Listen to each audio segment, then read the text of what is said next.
Hi everybody, I'm Marcos, And I'm Kirsten. and this is the Minnesota Real Estate Investing Podcast. Join us every week as we discuss real estate investing in the land of 10,000 lakes.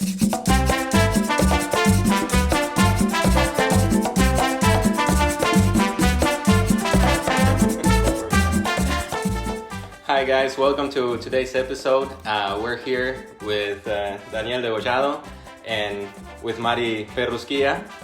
Hopefully I said that right. Yes. We're at their house today. We're going to be talking about this deal. We're going to be talking about their story. We're very excited to introduce them to you because they have something really cool to say. So let's get started. Let's get started. Let's do it. So the first thing that I want to ask you guys is your personal story. Like, who are you? Where you come from? What's your story? Tell us how you got into real estate. Got it.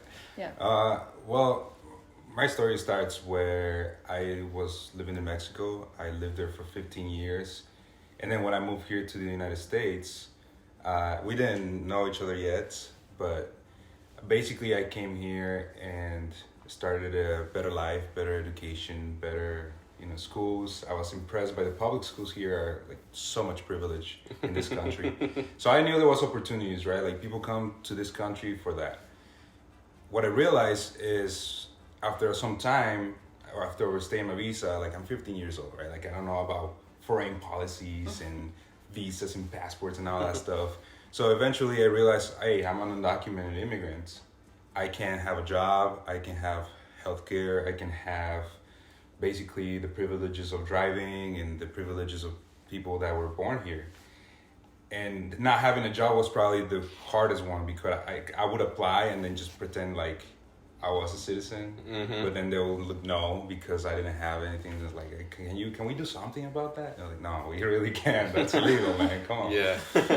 And there was a point where I got really depressed, very frustrated, but that really pushed me to look for more, right? People who were my authority figures in life, like, my family or friends that I was getting advice from, they were telling me, hey, well, there's really not much you can do but to clean bathrooms, go to construction, go to roofing, and get paid cash, right? Like that's the only way. And keep it in the low, right? Yeah. Keep a low profile, not raise too much attention to yourself and all that stuff. Yeah, don't post don't post anything on social media that you're here in the United States. Like it was that. Yeah, it was like scary. It's like don't just disappear from the map. You don't exist. I was like, no, man, that gets you really depressed, right? But what I realized is that I see all these people on the internet, like they're making it big. Hispanic people and Latino people in California and in other states are like killing it in real estate and business. I met a mentor in our community of investors that you guys are part of, and I love that you guys are part of this. And they taught me, different ways that I can open an LLC. And by then we already met each other right there. Yeah. So I was dating Mari, and she was like looking at me, taking classes, taking coaching, taking training. And I'm getting excited, right? And I started taking action. I opened my LLC.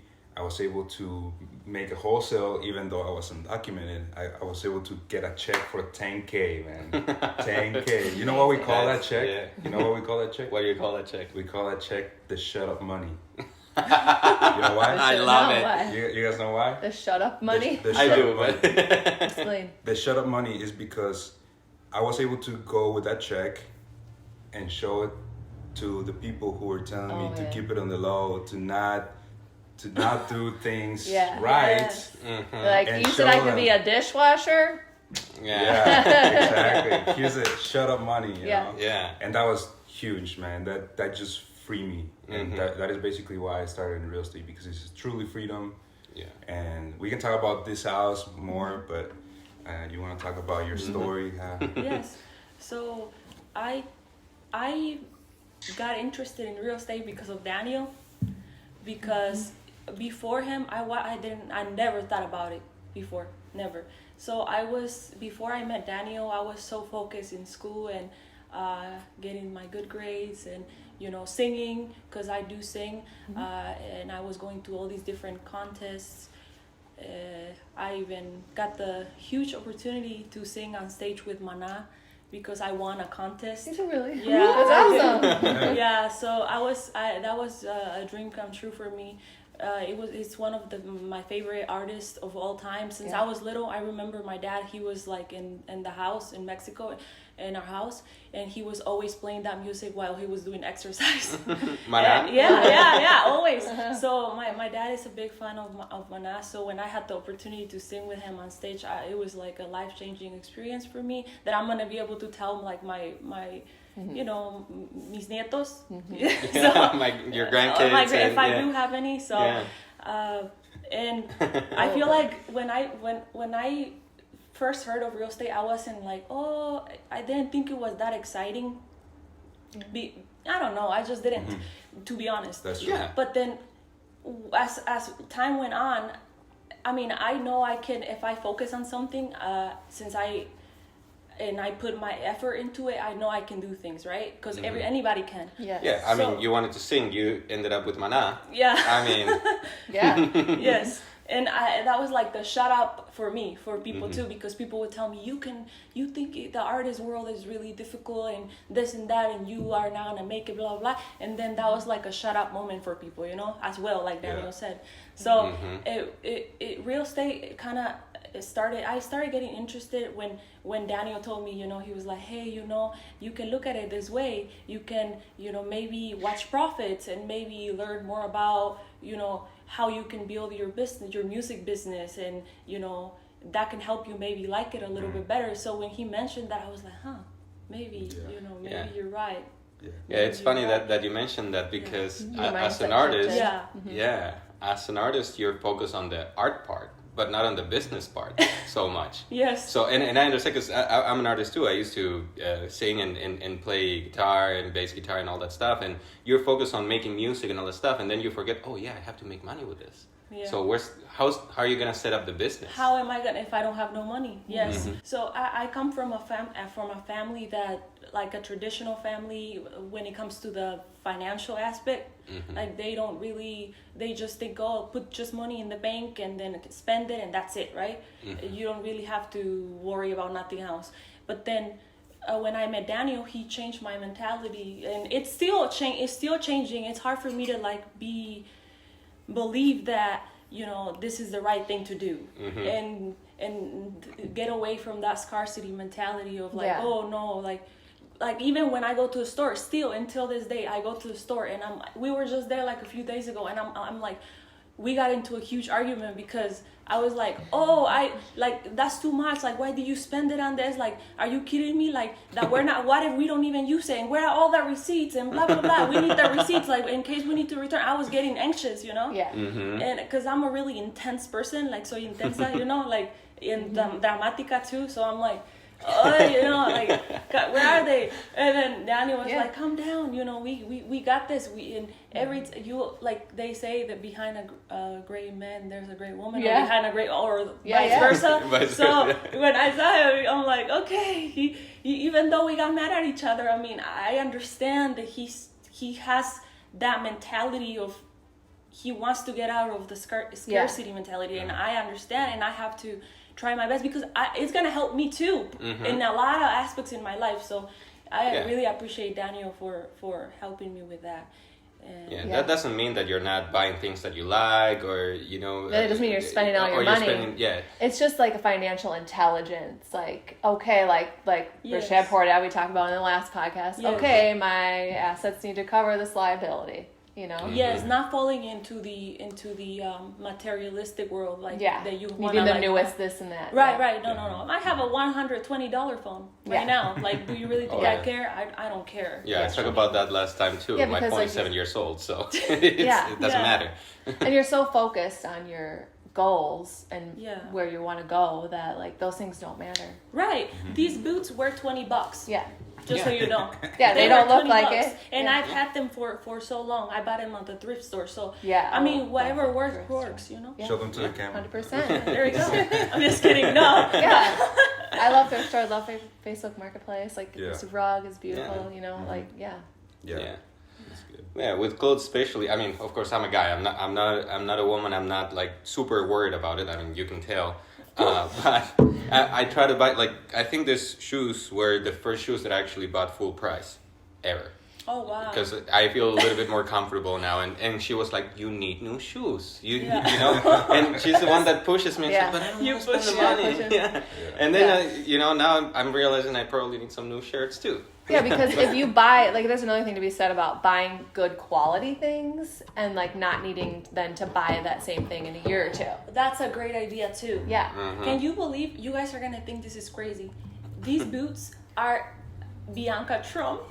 Are they really? And I was like, I didn't know. And then when I got home, but I bought them from a thrift store. They're leather, though. And then, they're really good. And when I look at them from and they were like, oh my, because they look so good quality. Yeah. And I was like, they were $20, and I'm like, oh, they're Bianca Trump. No wonder why they're. They are good quality. It's just that they were yeah. free use, and like, who cares if they were in good condition? Maybe the person kept really good care of them. You know. Maybe they used them a couple times. Yeah, I was a little mad though, like Trump. Do I really want some Trump boots? But that's hey, okay. you gave the money to the thrift store. There you go. You know. Yeah, that's true. Supporting. The local businesses, yeah. Yeah. But I don't want to talk too much. I'm sorry if I'm talking too much. Well, but Don't worry. No, it all that's wraps on you around. guys. It all wraps around like the abundance mentality, right? Yeah. The Yes. wanting to get what you want without having to worry about I'm gonna get poor. I'm gonna get broke. Yeah. And being able to be smart with your money, and buy things that are gonna give you more.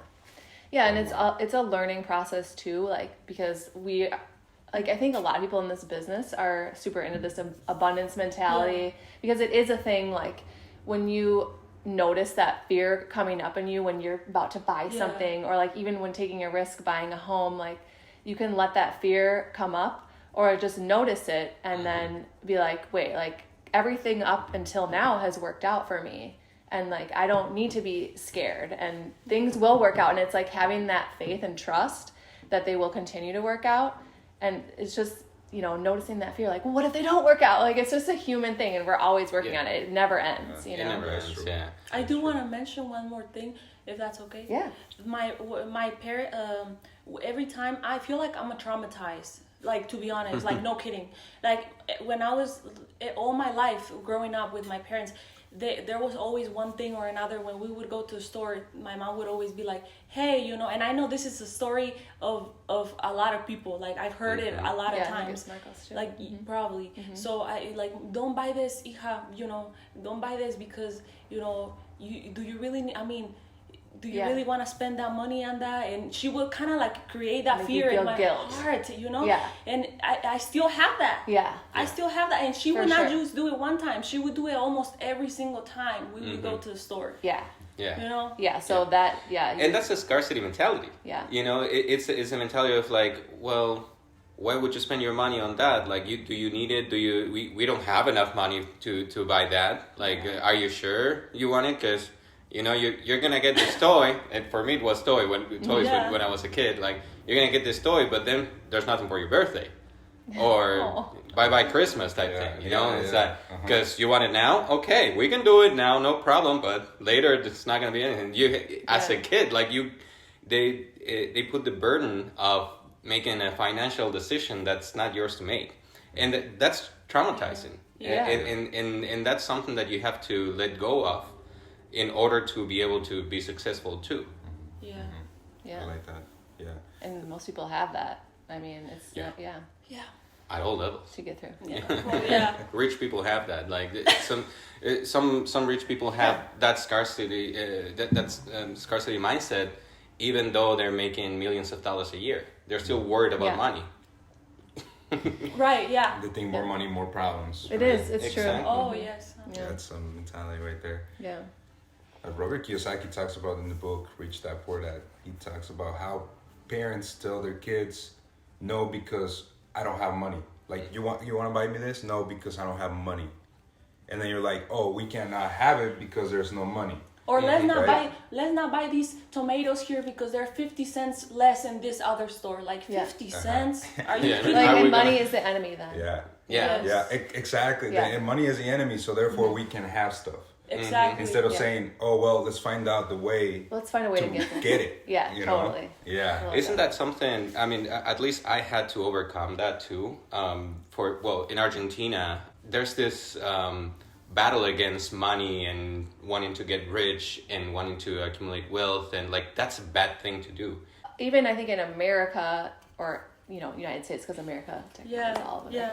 So like people, rich people are, especially in our generation, rich people are looked down upon because rich people are bad. Rich people take money from other people. Like there's this like mentality about that with that wealth is bad. Like wanting to be rich is bad. It's not moral. Because there's this class separation, Yeah, that's something in my back. Yeah, I used to battle with that.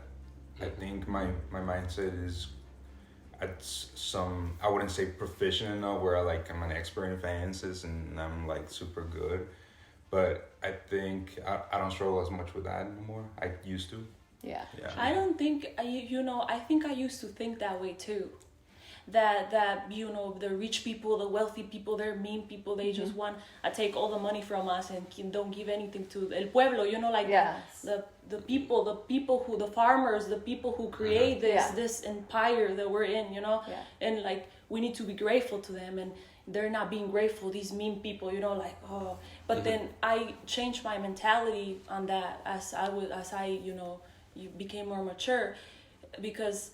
It's not really not every rich person is bad. Some of them, they are corrupt. Yes. But not everybody is. And they are here for a reason in this world because they're creating businesses for people, for families who need it. They're creating jobs for people, for families. And these families, they need jobs, they need jobs to provide for their families. So it in reality, it all works out when we see it in a larger scale. But if you're just gonna focus on the negatives and saying all wealthy people are bad, I mean, not really. You gotta really think deeper about that. Yeah, that there's statement. bad people at all levels. Yeah. Of course. There's poor bad people, there's middle class bad people, there's higher class bad people, and there's good people all over too. Right. Even in politics. I mean, I think that there's less good people in politics, but that's another story. Yeah. So I think now we could switch gears and talk about this deal, what that we're sitting in right now. Yeah, free couch. Tell us all about it. I say this deal because we got a free couch. This is the deal. And it's this is the biggest deal. This is the deal, man. So basically we did buy this house with none of our own money. When I did the math, we did use some money to make the transaction happen, but it wasn't, if you look at the balance sheet, basically we actually got paid to buy this house, right? Yeah. Nice. So basically, let's start with how you found it.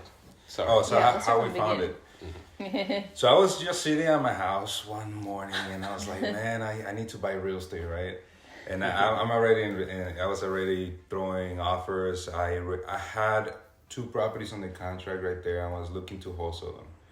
One of them wholesale successfully, and your boy got paid. I'm like, oh man, I gotta make some money. I gotta make more. And then suddenly I get a call from a realtor, and she's like, we have this house. I got an email randomly from an investor saying that with all your contact information. And how's that deal going? And I'm like, I sold it to an investor. And it's like, oh, well, can you help me wholesale this one too? So she was, she was like, I don't know about investing. I don't know about wholesaling. I don't know how the transaction works. Can you help me? And I'm like, yeah. And this is an older woman who's been an agent for like 20 years or so. And she couldn't move this piece of real estate to an investor, no, because she wanted to close fast for cash assets, right? Like that's the holy grail right there. Yeah. And then the trifecta, right? Yeah. And she was like, well, I see you're wholesaling, so can you help me with this? I'm like, yes. I talked to her on the phone. She's like, come see it. I'm like, no, I don't have to see it. Just send me some pictures and that would be good enough for me. And just tell me, what are the major repairs? Oh, there's like one shingle missing in the roof. That's basically the biggest thing. I'm like, no, this can't be, right? Yeah, like agents tell you all the time. It's just carpet and paint. It's carpet and paint and maybe like a missing shingle. And I'm like, man. Yeah, and then the roof has to be replaced, 5 windows and... yeah. So I'm like, okay, well, let's pretend $20K in case, I put some contingency there. Max $20K for what you're telling me, carpet and paint and a missing shingle, right? And then $20K. Then I do the numbers, I throw her an offer, and she's like, yep, we'll take it. I'm like, wait, what? Okay. That doesn't happen usually. Yeah, that doesn't happen usually. It's like, she was just selling for $300. I throw an offer for like $270, and they took it. Yeah, including their commission. So they were pretty happy that I was going to close fast, as is, cash. So once I got it on the contract, I came to see it with my mentors. And they look at the place, we look at the data online. It was built in 2004, so they're pretty solid bones. And they told me this thing that we remember all the time. She told me, if you don't buy it, Daniel, I will buy it. Like, if you don't buy this, I'll buy it. And then so I'm like, okay, so it must be a good deal, because I took them to several properties before, and they were like, Daniel, this is a piece of crap. Don't buy this. Run away as fast as you can. Yeah. And then suddenly they come in here and say, Daniel, if you don't buy this, I'll buy it. So it's a good deal when somebody tells you that. Yeah. So that's how it happened. Oh, and the plan was still to wholesale it, right? And in my mind, we're still wholesaling it.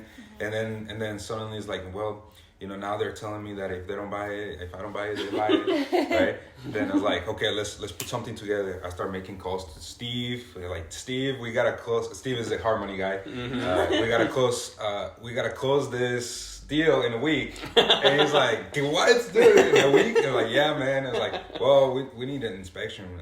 We need to send an appraisal at least. And I'm like, well, I mean, and it's like, well, can I pay extra so that he's there like tomorrow? And he's like, yeah, I guess you can, yeah. And it's like, so moving parts, and then you also need insurance, by the way. I'm like, they're in my W2 job. And it's like, hey, boss, I'm gonna make a call real quick. And I was like, okay.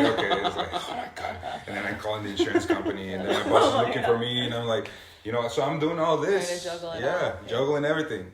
And it was pretty hectic that week. I was pretty stressful, but it closed with hard money, and there's a lot of other pieces. The hard money required me to bring some money to the table for closing, the points, and the repairs. Yeah. So I got another private lender to give me that money. It was like $15K total to pay all those points. So let's backtrack a little bit about financing. So you got hard money. They finance what, 80, 90%? No, they finance 100% of the purchase. 100% of the purchase. Hard money doesn't do that. Hard money never does it. Yeah. But since we build a relationship with with other investors in our community, and they know me, and I met them in person, and we talk deals. Well, and I remember, didn't I give you comparative market analysis too for this one? I think I remember you that. Did. You did give it to me. I gave it to you too. And this is the type of things that you have to be prepared for. So you have good relationship with the hard money. The community has good relationship. So you had contacts that vouched for you in order to say, yeah, dude, this is a good deal. Type thing. Yeah. Then they finance 100% of the purchase, which never happens unless you're a vet. And you're taking a VA loan, that 0% down doesn't happen. So then you have a private money person that, to explain a little bit what private money is basically, I need $15,000. Kirsten has $15,000. She lends me that money for a fee, basically. She charged me interest. She whatever the arrangement is that we have, maybe she says, well, I give you $15,000, I give you 6 months to give me back 20. Whatever it is. That's between you and the private money person. It can be anybody. It's a private person that is not a professional lender, is just has money sitting, and it's not a bank, it's not an institution or anything. And you can just, hey man, let's talk about the terms, right? So, exactly. And you can negotiate directly with the person, because it's their money that they have in a savings account. Yeah, it's not doing anything. So part one, hard money. Part two, private money. So tell me more about finances then, without, of course, too many details, because there's some private things that you have to keep, but... like the structure of it. Like the structure. So we ended up having very low expenses when it came to this property, and it turned out to be only carpet and paint and a missing shingle. Yeah. You know? Okay. Nice. Yeah. And so, did you go up there yourself and put that shingle? Actually, we did. Yeah. I got another investor who's a roofer. You know, put it there. I'm like, hey man, can I just literally like, a missing shingle? Yeah. Really, you just fine. Can you just Yeah. And he's like, just give me a beer. No, man, I wish. He didn't charge me. Oh, he did charge you? Okay. Yeah. But not bad at all. No, not bad. Not a killer. Like $300 Yeah. to put Yeah. a missing shingle. It was a couple more on Okay. the other side, and he like, well, I'm here. I'm gonna clean it, maintain it, and making sure it's good. Yeah. Well, because you want to do that to properties because you're up there doing the job. It's gonna be more expensive if they come back. So good thing he charged you $300. He did all that. You're good to go. Maintenance to your roof is key to the houses. So. Oh yeah. But going back to the financing thing, the biggest thing right here is that we went to closing table and Mari got a check for $6,000, and then I got a check for and I got a check for $10K. And the reason why that happened is because Harmony was only gonna give me I had it on the contract for $270. Harmony was only gonna give me $270. Right, 100% of the purchase. But then I realized, hey man, I might be getting myself into a bad deal because right now the market is shifting, right? Yeah. It's like it was at that time, and it's like it's shifting. I'm getting scared now. Like I need to close on this, and then I'm still thinking maybe I flip it. Oh, maybe I make it a short-term rental. Oh, maybe I live here and rent it by the room. Or maybe I do this. Maybe I'm getting crazy here, right? And then I go back to the agent and say, hey, you know, in order for us to close in a week, I need to just get it for $260. I know I say $270, but I'll get it for $260. Is that good? And she's like, well, yeah, let me see what I can do. She calls me like 30 seconds later. Okay, we can do $260. Oh, okay. And I was like, okay. And then the Harmony gives me $270. I basically wholesaled to my wife's company. My wholesaling company wholesales it to my wife's company. So I get a check for $10K as a wholesaling assignment fee. Oh, smart. Yeah. Love That's it. good. I use that for the repairs and everything else. So Yes. Totally, like furnishing and just Furnishing. whatever you need. Paint. You guys painted a couple walls. We did. painted, Everything. Everything. Oh, okay. Yeah, That's the whole- not cheap either. So, okay. Yeah, because sometimes, they say carpet and paint, but carpet and paint, how much is it? Like, Right. depending on the square footage, it could be quite a bit of money. Yeah. So, we, as you can see, maybe we show some pictures there, but the carpet is this is a cheap carpet. Yeah, right? that's like a commercial the grade. commercial, but this is very durable. It's eventually this is gonna be a short-term rental, so that's gonna last. I think that's fine. it all depends on what it's going to be. If it was going to be a flip, don't use that. No. Oh. But Yeah. if you need something durable because you're going to have people in and out all the time. If it's going to be a short-term rental, With that's the food plan. and drinks and all that. Yes, that's a plan. Totally. Yeah. Okay, so So we can that's exactly segue to that. The plan. So plan, and what I want to talk about too, because you kind of give it a little bit of a hint there with you were going crazy with all these possibilities for the house. And one thing that we do as investors too is to think about the exit strategies. So I want to focus on what exit strategies you had and what's now the number A. Plan A. Plan A, plan B, plan C, and everything that you guys thought about for this house. Yeah. So, well, right now we're with a home mortgage, with a homeowner homestead loan. I believe you guys will know this, but I'm pretty sure we need to stay here for some time, maybe a year or. Yeah. So depending on your terms, could be 6 months, could be a year. Okay. But no more than that. No, usually it's not more than that unless they put it in writing. And then, Oh. Yeah, I don't think so. I think it's a year. And so the plan is to live here for a year, set it up as is. Right now, it's a 5-bedroom, 4-bathroom, and it's just the two of us. Of course. And our cat. And our cat, right? Yeah, and our cat, yeah. So we have 3 bedrooms upstairs that nobody's using, that we are planning to use it as furnished rentals. So professionals and nurses can rent it by the room, and usually it's like, I'm looking at the rates there, and it's like $1,200 a room. What? My God. Yeah. Wait, for like a month or something? For a month, yeah. Okay. But it includes amenities. You have to buy toilet paper. You have to buy like the soap and all that stuff for them. And because that kind of rental also, like they expect certain things to be at the property. They're not gonna, like you said, bring their own toilet paper and all that stuff. You have to provide like if it was a hotel almost. Exactly, yeah. Towels, all the amenities basically. Yeah. It includes all that. Mm-hmm. First, our plan A was a short term, like 100%. Mm-hmm. But then we changed a little bit. We were like, maybe we do a little bit like, how do you say, like, not completely short term, but like midterm. Yeah, those are really popular. Yeah. So I mean, I think that's what we're doing. Isn't that like midterm, not completely long term, but midterm rental. Okay, yeah, cool. Yeah, this is a great area for that. Right by the hospital. Downtown. Downtown. 6 minutes from here. Yeah. Well, you could also, I don't know if you thought about this, but because of the area, you could mix it up. Like you could take 2-3 months at a time for one person, then another bedroom you take somebody that came for the weekend, and maybe something like that. I don't know. 7 I'm just, days. Yeah. 2 weeks, 2 months. Something like that. Yeah. Yeah. I mean, the possibilities are endless, really, because you have so many bedrooms here. Yeah. I know. Yeah. So go ahead. I was just gonna say that. So that's plan A, right? Because short-term rental cannot be done because we're living in the property and it's a whole mess with the city, and then the city might, it's just a whole mess with the registration and all that. So we're just doing furnished rental. We don't need license. We don't need registration. We don't need anything. And we pay less surprisingly, taxes. Pay less taxes for being homeowner. Yep. So. Yep. Yes. Yeah, because you're homesteading the property, so it's less taxes there.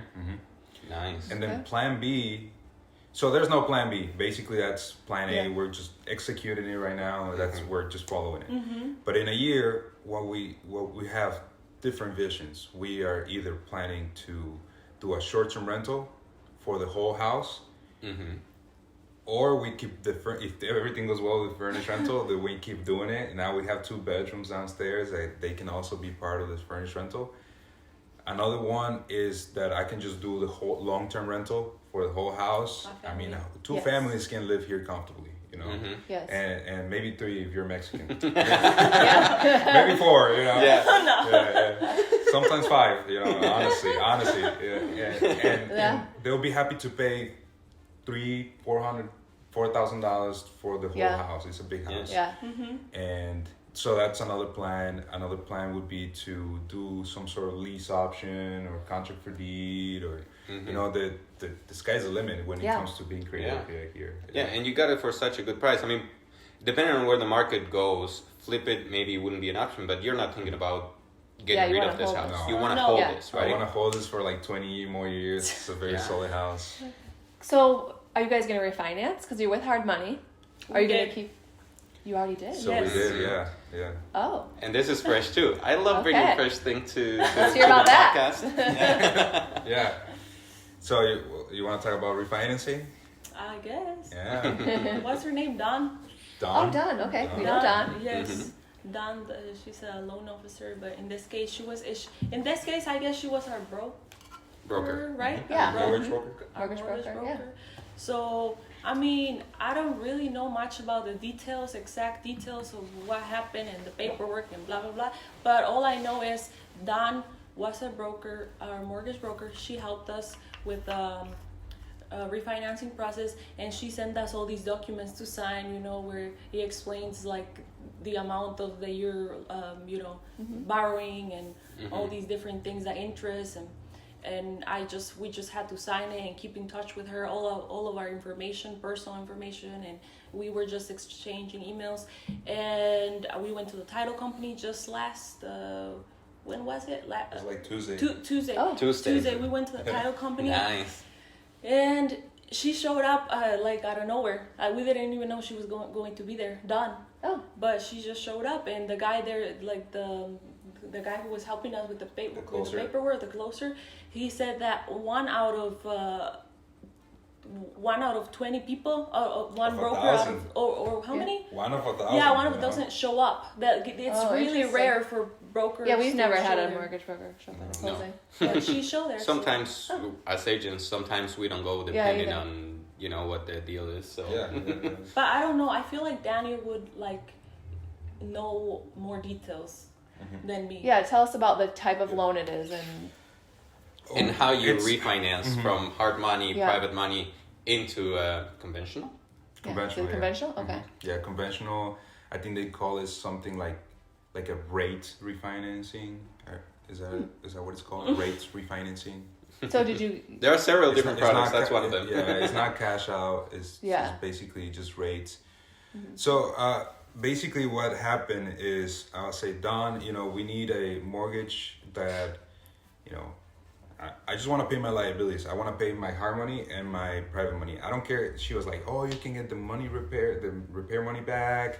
You can get also like $1,500 for, you know, whatever they have in the loan stuff. And I'm like, honestly, I don't really care about that. I just want to get paid my guys, because if I don't pay them, They're not going to lend you money again. They're not going to lend me money again.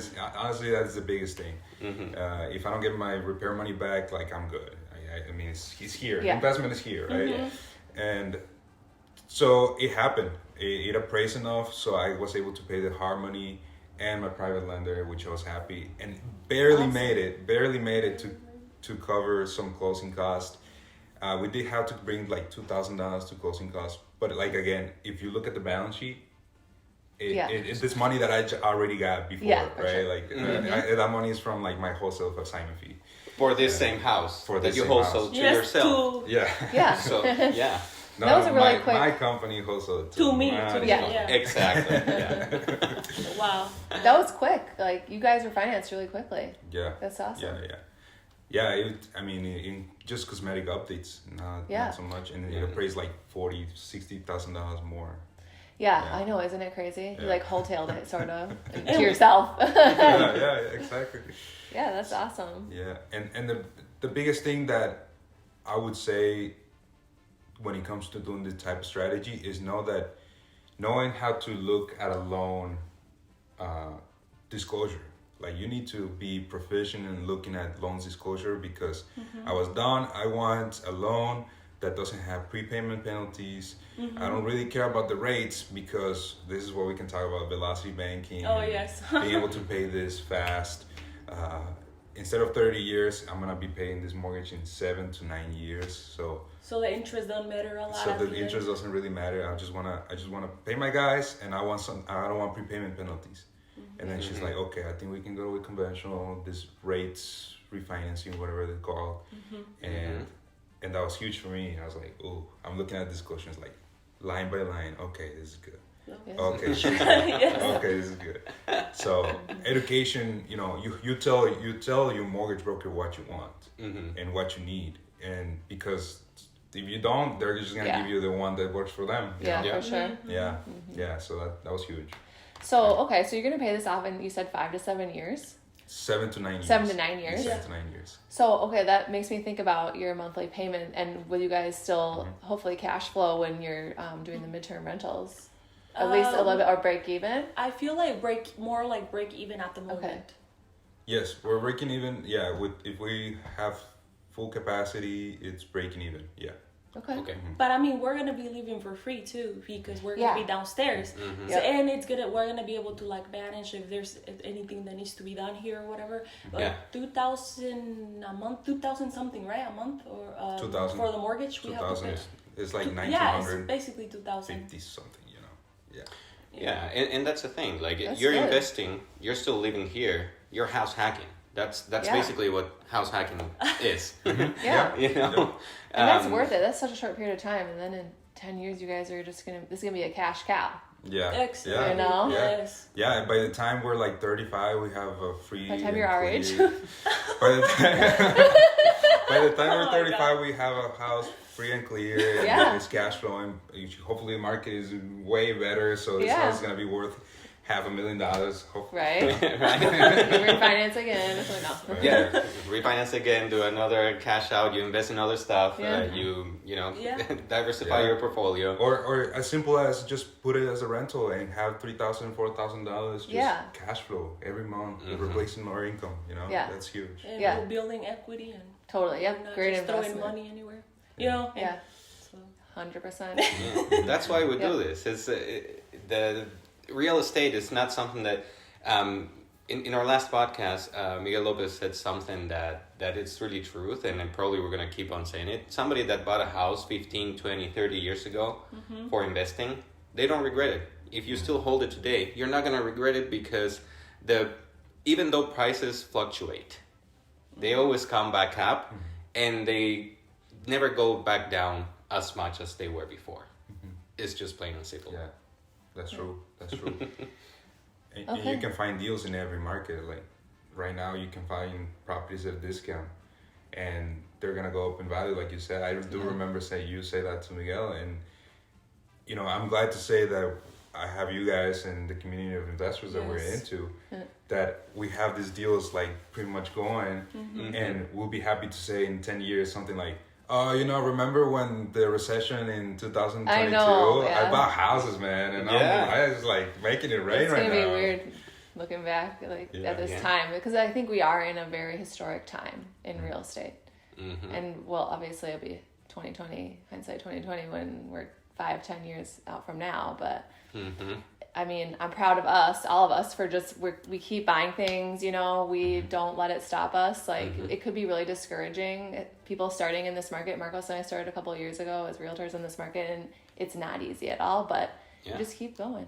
Yeah, you know? just keep going. And as always, and you guys probably agree, if the numbers work, you don't care how much you're paying for the house. Yeah. You don't care how much the interest rate is. You don't care about a crash, because if your numbers are well done, then you know you're doing a safe investment. Yes. You know, and it's all about that, having that knowledge, or at least having the expert that can advise you to have that. Because some people, we do this full time, like that's our goal for the four of us. But some people, if they want to do it part time or on the side, you know, just as a savings, you know, type thing, they can do it too. And you can get experts that will, you know, consultants. We do that work too. We consult. You know, you're a wholesaler. You know the value of a house when you see it. You know the value of repairs when you see it. Yep. So you can surround yourself with people that are gonna help you go through an investment. Yeah, that's huge, right there. Having a team.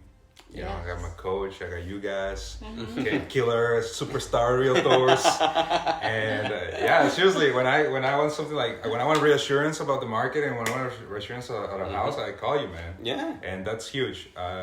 And I call you know, Ken, I call people in the community, I coach, I have trainers, I have people in Chicago, we have people in California, and that you need that team. You need that. We all help each other. Yeah, it's easier as a community to move forward, because there's a lot of, we were talking about this last night, there's a lot of burnout when you're doing real estate. We're going to do a whole other podcast on that, because I don't think it's talked about enough. But Yeah. We're going to do a specific podcast about burnout, but there's a lot of that. It's not easy. It's something that it requires a lot of time, a lot of effort, a lot of work, a lot of knowledge, and a lot of preparation. And sometimes you do a lot of work, and that deal falls through. It's not always, it's always successful. No. It's not all rainbows, and you know. That's true. I analyzed like 200 properties before I got my first deal. So 200 properties. Well, that's a smart lot. review. yes. Yeah, and then you get the good one, and then you're like, "This is it, right?" Yeah. And you know it's a good one. Yeah, and then, but everybody sees that. Everybody sees like, "Oh, you got a wholesale deal, exactly. right?" Like, that's what I want to talk about. Yeah, but nobody looks at the 200 properties that I just wasted my time. Well, not wasting my time, but like spend my time on and analyze and crunch numbers. And learn from other people. Like probably you saw like people, I don't know, with our investments and with Ken's investments too. to when we were doing all that stuff, we said, okay, they bought it for this, and kind of like learning from that as well, right? Yeah, like property tours, the property tours that we hold. Yeah, Yeah, exactly. Awesome. That's a huge. So I want to ask you now, what have you guys learned from this deal? Oh wow. What haven't you learned, right? Oh my goodness. You go first. Well, I learned a lot of things. Like I said, Daniel's the one who came to this business first. Yeah. So I was second. So I'm like learning from the expert kind of thing, you know. Yeah. I mean, like the newbie expert, because he's still kind of new too, you know. But I'm more new than him, so I was learning from him. And from Ken, and from Anna, and from Roy, from all these, from you, from Marcos, from everybody, from all of our community. I learned a lot. Like I never imagined I was gonna paint the whole house with Daniel by ourselves. Like we literally, when I say we painted it all, we painted it all. Like we were on our knees every single night after work. After 6, we would wake up, work from 9 to 5. Come here and do all this work, sanding and blah blah blah, all these things that require, you know, a good painting. It's not like the perfect, but Ken told us that it looks good, really good. Good. For our first time, for being on this time. Oh yeah. And we Congrats. thank you. So it was a Ken's lot approval. thank you.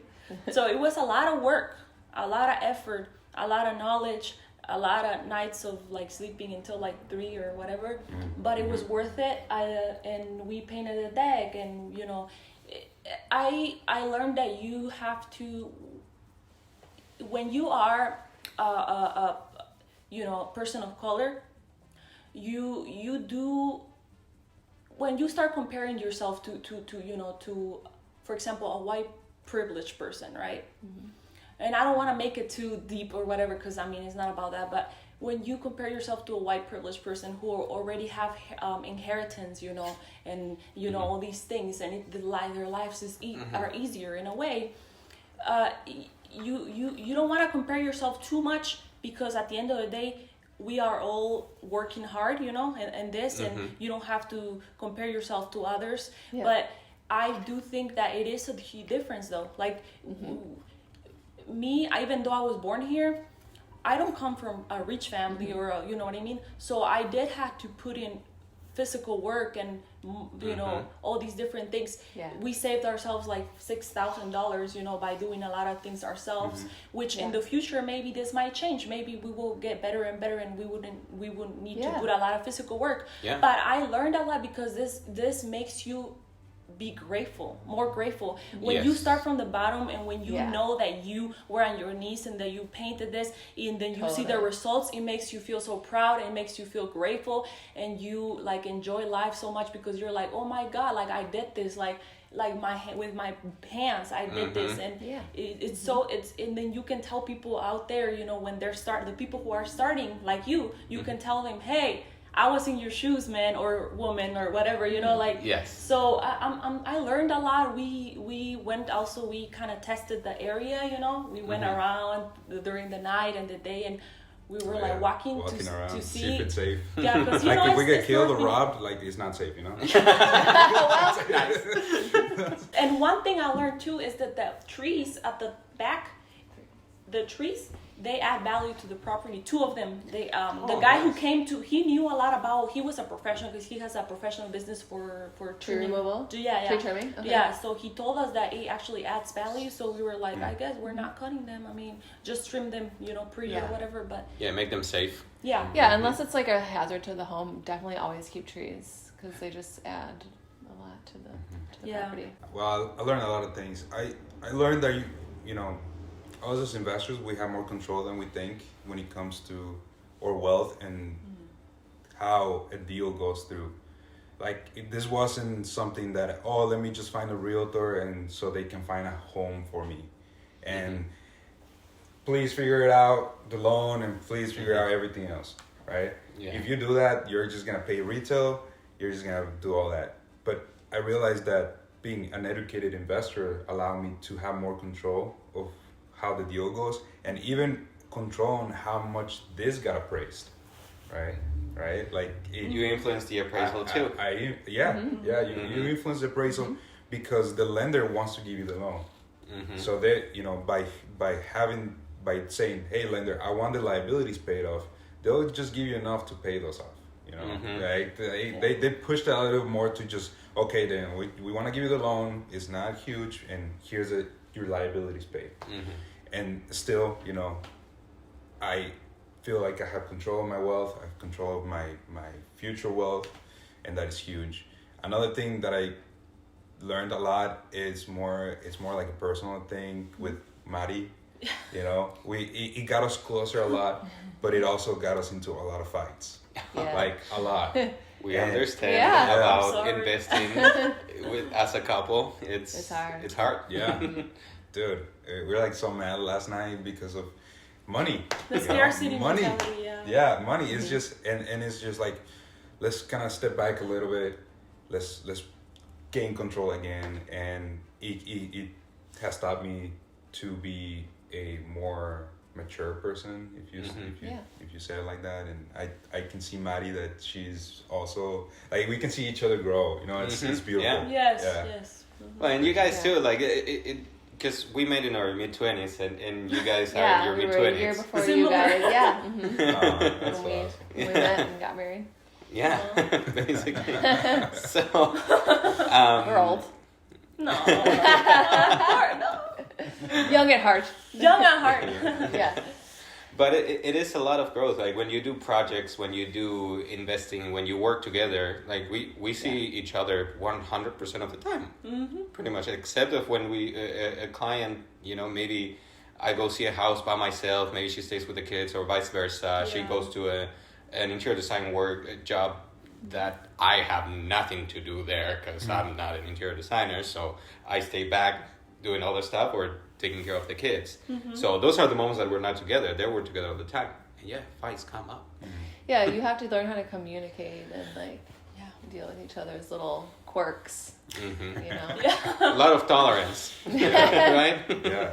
So you know, if you think about it, it's not so much about the deal itself, and real estate is more like growing personally. So it's a person's relation. It's a person business.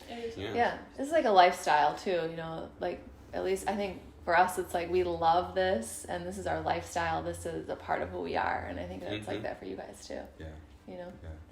So we're really excited for you guys, and I think we need to take a tour after this because I want to see this house. Yes. Let's do it. Yeah.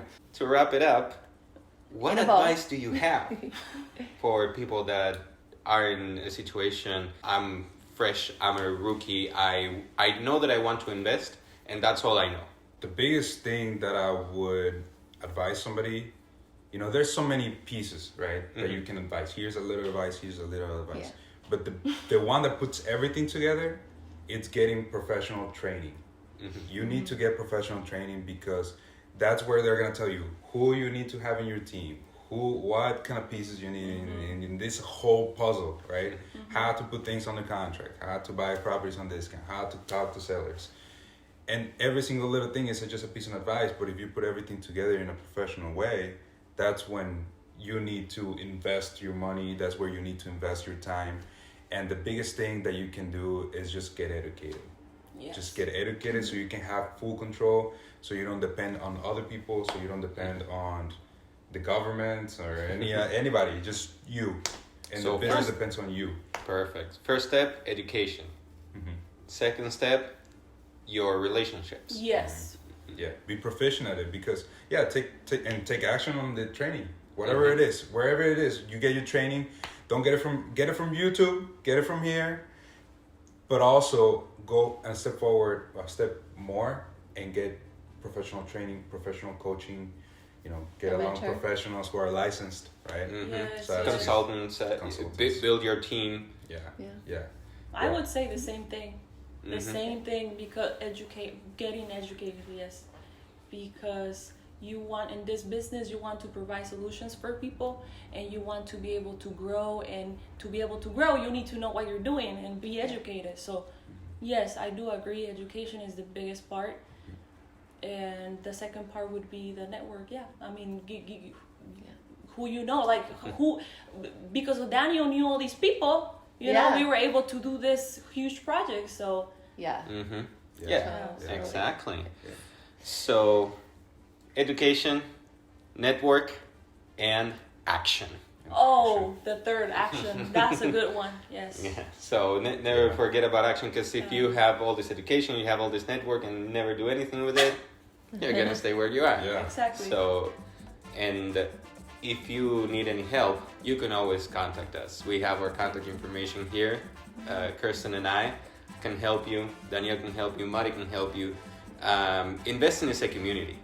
So make sure that you surround yourself with people that are like-minded, and you'll be fine.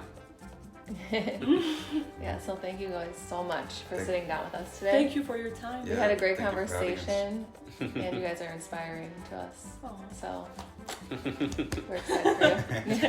Thank you, sis. Yeah. Thank you, brother. Thank you. Yeah, you're welcome. All right. All right, time for the tour. Time for the